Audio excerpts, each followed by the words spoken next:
Welcome back to another episode of the Pax What She Said podcast. I'm one of your co-hosts, Maggie Loney, joined as always by Perry Goldstein, and we're officially on the other side of week one after months and months of anticipation, wondering what this team would look like. We saw them out in Brazil against the Eagles last night, and unfortunately the Packers didn't get it done, didn't get the win, but we are going to talk about all of it. So Perry, let's just start with the elephant in the room and get the news out of the way. Jordan Love, ACL intact, seems to be an MCL sprain. Still waiting on the severity of that to see what that looks like. But doesn't seem to be anything too long term. The rough estimates from the internet make it seem like 2 to 6 weeks. Yeah, I don't do Twitter doctor. Not my thing. I guess it's, because I actually work at a hospital. Not into that. So best case scenario, given what we saw in the field, he looked like he was in an immense amount of pain. Had to wait 10 hours for him to get back to the U.S. to have a final timetable. I actually just got a Tom Pelissero breaking news as we're recording this. Jordan Love's initial timetable for return is the 3 to 6 week range per sources. Some optimism he could return sooner than later, pending a second opinion. So the next 3 opponents that he will most likely miss, which makes sense given an MCL sprain: Colts at home, Titans away, Vikings at home. Okay. This is, like I just said, probably best case scenario given what we saw. Amazing that everything is intact. It was just really hard to see it happen with 5 seconds left in the game. Yeah. Just like have everyone almost make it out of there healthy, especially with the way the field conditions were all game. That was really hard to watch, everyone slipping and sliding. Both sides, both teams, Eagles included in this as well, obviously. And then for him to go down with literally 5 seconds on the clock, just brutal. 10 hours on the plane, probably the worst 10 hours of his life, not knowing like what the fate of his season was going to be. But MCL sprain, I've actually had one before. They're really painful. They probably feel worse than they actually are. And 3 to 6 weeks feels about right. And given the way athletes' bodies are, and the type of care that he can get, high-end care, getting him back within 3 weeks would be totally reasonable and awesome. So the Packers just need to try to win a game or two without him. Yeah, and I mean, I think, we'll get into the finer details of the game, but we had said we expect it to be a slog. We expect there to be points scored. Like, these are 2 really prolific offenses, really talented units here, and that kind of just, was what we saw. It was a shootout. The defenses needed to kind of settle down. You mentioned that the field conditions, guys were slipping.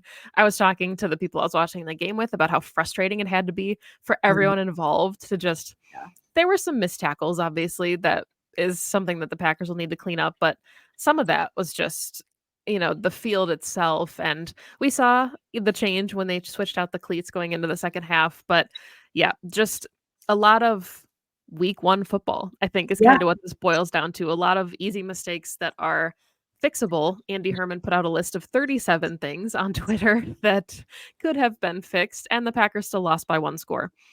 So a lot of self-inflicted wounds, and we'll dive into what that looks like, but very winnable game. Unfortunate anytime you have a winnable game that you don't win, especially now that Jordan's going to be out for a little bit of time, but still a lot to be excited about going into the rest of the season. Yeah, I think to put a bow on, speak words, to put a bow on Jordan before I respond to some great points you just made. I'm just glad that he's made it. We have the answers now, because I think the waiting part is the worst, and that he's back at Lambeau and can get the care from Doc and the rest of the staff. And now we can move forward and game plan. We'll be getting Malik Willis for at least 3 weeks. So that'll be interesting to talk about. But to your other overall thoughts on the game, you did see a noticeable difference when I'm sure they switched their cleats second half. I mean, especially in the run game. The run game picked up from both sides of the ball. But to me, a game where the Packers beat themselves, which is what this really was, miscues on offense, dropped passes, just being slightly off from one another, from not playing together. Probably a symptom also of the starters not playing at all in preseason, which is like a bit of that give and take that you get when you don't play your starters in preseason. It's really frustrating to watch in the moment because, like you said, this was an absolutely winnable game. They still only lost by 1 score. However, when you take a step back from it, and we've slept on it because we're recording this on Saturday, you also can come away from this game and say, okay, well, they're going to learn from this. They're not going to hopefully repeat these mistakes again, and they won't look like this in week 2, 3, etc. And they will be better. We saw a lot of glimpses of this like very high powered, high flying offense that they can be. And I'm sure we will make note of those here in the show. So it's frustrating because you're like, just get the ball and stop with the, stupid penalties and all those things. But it's not poison in the well. It's something that I don't expect to be repeated. And therefore this kind of game, if they had it again next week or in 4 weeks or in 8 weeks, I fully expect them to win. And as my last point, they still put up almost 30 in a game where they didn't play nearly their best football. So they still played this. If this is not their best ball and they're still putting up high numbers on a very good football team, the Eagles are a very good football team to start the season, I feel okay about the way things are going to go. Yeah, and I mean, I think not to compare the two sides, but nobody watched the Chiefs and Ravens game and said, "Oh, that's it for the Ravens." Like, do you expect that to be a playoff matchup? And as I was watching this game, I was like, "Wow, this is going to be really fun again in January." Like, that's just how it felt. Mhm. And now that we got the Jordan Love news that we did, it very well could be a matchup that we see probably in Philly. It's just the way that we Yeah. would expect things to shake out, but yeah, another really good matchup. So let's talk about some of the more intricate details of this one, right? Because there was a lot, like you said, to clean up, a lot of things that were self-inflicted by the Packers, but we don't want to talk about just the negatives. So we're also talk about some of the positives here. Jaden Reed, for starters, deserves all of the flowers for his game this week. 4 receptions for 138 yards, long of 70, and 1 touchdown. Just fantastic for him. Um, Xavier McKinney snags the first interception of the season for the Packers as their free agent addition on the defensive side of the ball. Javon Bullard ties for the team lead in tackles as their first defensive pick in the draft. Just arrows pointing up for a lot of guys that we're really excited about. Yes, 100%. Jaden Reed also had a rushing touchdown. Absolutely. They love using him that way. We saw flashes from Christian Watson. We saw flashes from Romeo Dobbs. We saw a ton of Tucker Kraft. This team has the pieces. You said it already. It's week 1. They're putting it together. They're figuring themselves out. They're finding their rhythm. Josh Jacobs had a bit of a tougher start to the game, but found his rhythm towards the second half. I thought the offensive line started opening up some holes for him for sure in the third and fourth quarter. It was really fun to watch him hit those and find his stride. So a lot to be excited about moving forward. I love the Emmanuel Wilson running back 2 experiment. He's so fun. And not just in the running game, but he hit some awesome blocks. So they're obviously trusting him in some really big moments as well. So that running back rotation, we've come to know and love from Matt LaFleur. Like, these are our 2 guys now. I think that this game, we'd be talking about it very differently if they had converted their 2 turnovers in the first quarter into touchdowns, right? And like I said earlier, the mistakes that they made, I don't think they're going to repeat those in future games. If they get 2 turnovers, you mentioned the Xavier McKinney interception already. They had a forced fumble recovery as well. Those turn into 7 instead of 3. this game looks very differently. And like you can go down the rabbit hole of the butterfly effect, but that is what we expect from this offense moving forward. It's just a bit of growing pains right now. Yeah, and I mean, I think these are some of the things that we talked about too when it came to what were we expecting to see week 1. We joked about Braden Narvison and what it was going to look like when he was out on the field in big moments, and obviously he looked pretty good. His kicks were dead center right through the uprights, and then he had the one miss Yeah. that doinked the upright. And that's the difference between going for a field goal and a touchdown at the end of the game. Like these are things that we said, young roster once again, growing pains, and you don't expect those things to continue to creep up. And I will say, I I was impressed by Narvison in his debut. I know he had the doink, but some of the misses we were seeing in camp and in the preseason, to have a missed as a doink, I was like, okay, there's that's pretty comforting that it at least like hit the upright and wasn't just sailing 20 yards to the left or right. Um, but yeah, I mean, I think that there were a lot of positives when you look at like the stat sheet, and of course, it still goes down as a loss. But we talked about it pre-show. I mean, holding Saquon Barkley to 109 yards on the ground is a pretty good day for the Yeah. Packers defense. Had the long of 34. Obviously, that was not a good one for the Packers defense. But if you subtract that, 75 yards on the ground, like that's manageable. Mm-hmm. They held Jalen Hurts 33 yards. We saw they talked about it in the broadcast that he had his like career record of rushing yards against the Packers last time they played. So baby steps, right? But things that we were saying like this could open up the game. It could get ugly really fast if this Eagles offense is able to open up against the Packers defense, and they never really were able to do that. And I will say, too, to your point, the 33 yards from Jalen Hurts was on 13 attempts. So he was not getting yards Right, on right. either. They were doing a great job containing him. The Eagles are a very good offense, and they got theirs. A.J. Brown got his against Jair Alexander, right? He did. So did Devonta Smith. So did Saquon Barkley. But they were very good players, and you expected them to. The Packers created 3 turnovers. Yeah. 3. Jair Alexander also had his turnover, which I mean, I just take a knee, man. I don't know. It just like I understand at that point you're like trying to make something happen because you're down, but just take a knee. The offense has to convert those to 7, and if they do, again, I think we're talking about a Packers win right now because they only lost by 1 score. You just have to convert one of those to 7, quite frankly. So you see the way this team is going to play moving forward, and you feel confident that this is a team that's going to win games this season.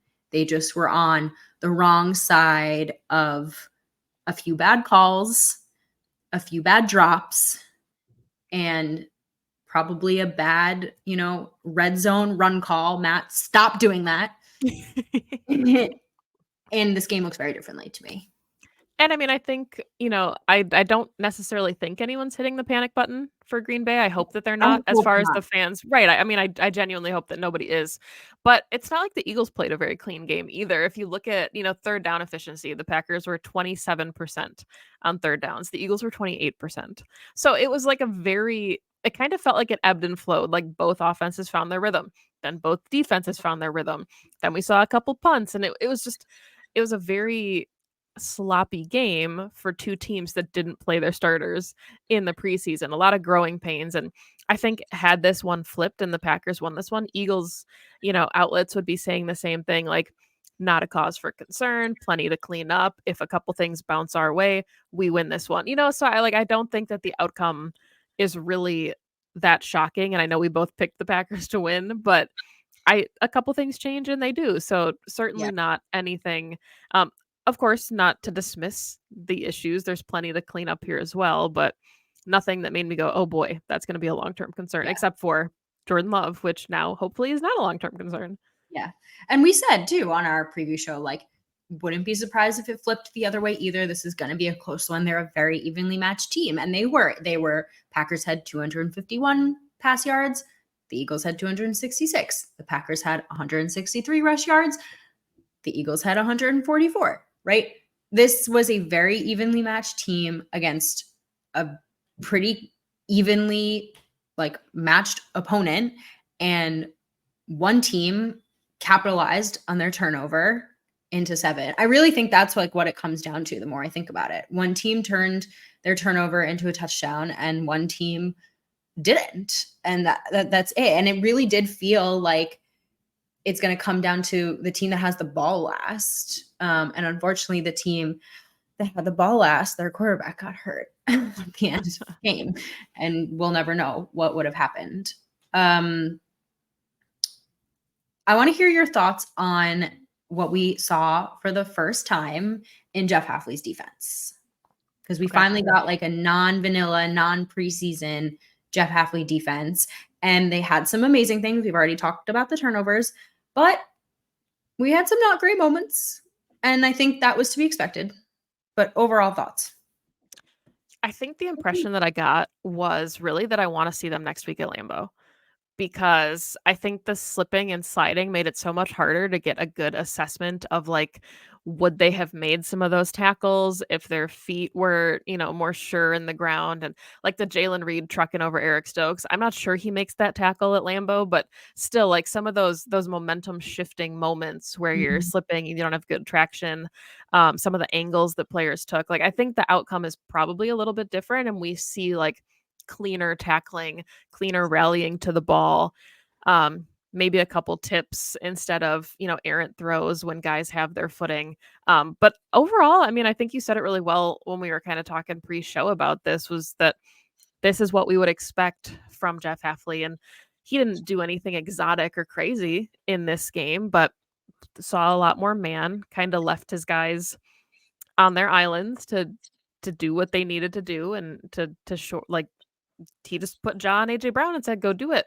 Yeah. And it worked some of the time and some of the time it didn't. But that's what we wanted to see from Joe Barry. So by that same token, like, you're going to get big plays against you when you do those things, because no defense is going to be perfect, but you're also going to have turnovers. And I thought that the front played really well. Rashawn Gary is a man possessed, a man on a mission. He somehow didn't even make it into our best players of the game category, because it's just what we expect from him week after week. But yeah, I thought it was really fun to see like Edge Cooper. I thought he looked really good opposite Quay Walker. I thought Isaiah McDuffie had a really nice game. So I liked seeing attacking inside linebackers. Yeah, I thought McDuffie had a good game, except just like maybe don't put him on Saquon Barkley Yes. in the end zone. Asterisk. Don't do that. Don't do that. I'm with you. Again, we talked about this pre-show, and we'll just reiterate, like, we want a more aggressive style defense, and a more aggressive style defense comes with some of these really exciting plays, the turnovers, the sacks, but they also come with the potential for the other team to make bigger plays. And that's just what this defense is. And there's a sacrifice. If one defense was perfect, everyone would play it, right? There is a give and take and a push and pull. Hopefully, as your players get acclimated or your opponent differs, there's more of one thing, less of another. You hope Jair has a better game against another opponent, but he also went up against one of the best receivers in the league right now, and a guy who has, body size beyond against him. He did okay. AJ Brown got his. He was going to. Jair got his also. I liked the way this team played overall. I thought the playmakers did what they were supposed to, and we didn't always see that in years past, in defenses past. Like, playmakers didn't have the opportunities to step up and make plays. So that was really great. The young guys, I think, are going to have major opportunities. You mentioned Edge Cooper. You mentioned Javon Bullard early. I thought Javon Bullard had an amazing game. I mean, he was everywhere. I also want to shout out Kenny Clark. Yep. Kenny looked great. I think he's going to thrive in this. They did a pretty heavy D-line rotation. So him, Smith, Slayton, Wooden, all rotating, which is interesting. I'd be curious to see if they continue that, or if they start to even out the snap count at some point, if that's like an early, like week 1 thing, or if that's going to be forever. I thought Quay looked way better. They had Quay in coverage at one point, and he was holding his own, which is not something we've seen in years past. So individually, each player had great moments. Collectively, obviously, the Eagles scored points. They ended up winning. I think it's going to come together nicely. But I was happier than I think a lot of like Packers Twitter was. So curious what other people thought. If you want to like put your thoughts in the comments, just be nice. We're here for intellectual conversation. And you said it earlier, but just worth repeating. You know, holding Saquon Barkley to around 100 yards for a game is no small feat. Even with his trio of touchdowns that came with that. Yeah, don't love those. I think the red zone defense is probably where they need to clamp down better. Yes. That is the weak point for sure. Because as soon as the Eagles were getting into the red zone, it was almost automatic, and that's not good. You got to get better. You got to be at least holding those to 3 if the opposing team is getting into the 20. So, yeah, that's I think where my like final thought would have been from this game. I think we touched on players that we really were impressed by. There's certainly some players that need to clean things up. Dontavian Wicks had a couple unfortunate drops. So I think just in general, catching the ball, we would like to see better hands. Luke Musgrave, we kind of mentioned that a little bit. Tucker Kraft taking a ton more snaps, really lopsided between the two of them. So I don't know if that will continue or not, but certainly seems to kind of be laying claim to the tight end 1 spot right now. If there's going to be one on the field, it seems like the Packers have a little bit more comfort with Tucker Kraft being out there. But yeah, I think my final takeaway from this was just the red zone operations on both sides of the ball, right? yeah. If the Packers convert any of those field goals, we already mentioned it, to touchdowns, that changes the game. If the defense holds on some touchdowns and gives up field goals instead. And like the jaw turnover was excellent. Maybe a weird decision to try to take it out, but there were moments to be really excited about. But red zone, both sides, has to be cleaned up. I even thought like third down defense was fine. You know, it's not like the Eagles were converting a ton. The tush push is just obnoxious, right? Like that one is tough to defend regardless. But overall, situationally compared to what we saw from, this team last year, there's a lot of optimism, but certainly lots of areas to improve as well. Yep, I agree. Quick update as we're recording, just since we're here and we're live, our mics are hot. Ian Rappaport did just announce that Jordan Love has between a grade 1 and a grade 2 MCL sprain, which means that it is probably going to be just corroborating more close to the 3 to 4 week range. So this is good news. We continue to get, Packers fans, good news about Jordan Love's injury and availability for the rest of the season. So I hope everyone is breathing a little easier. Yeah, certainly seemed really, really intense when it was happening.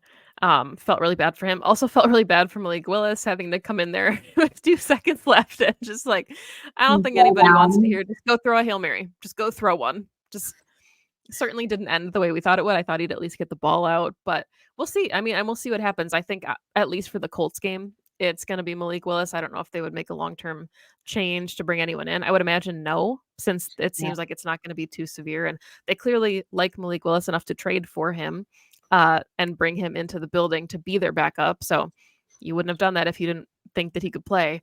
So we'll see what Tom Clemens and Matt LaFleur have cooked up for him as we get into the Colts game. But any final thoughts before we wrap this thing up and look ahead to week 2?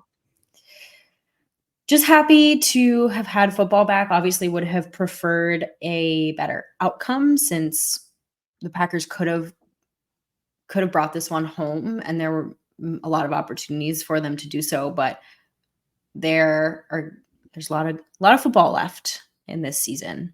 And I thought the flashes in this game were enough to show me this team is who I thought this team was going to be this season.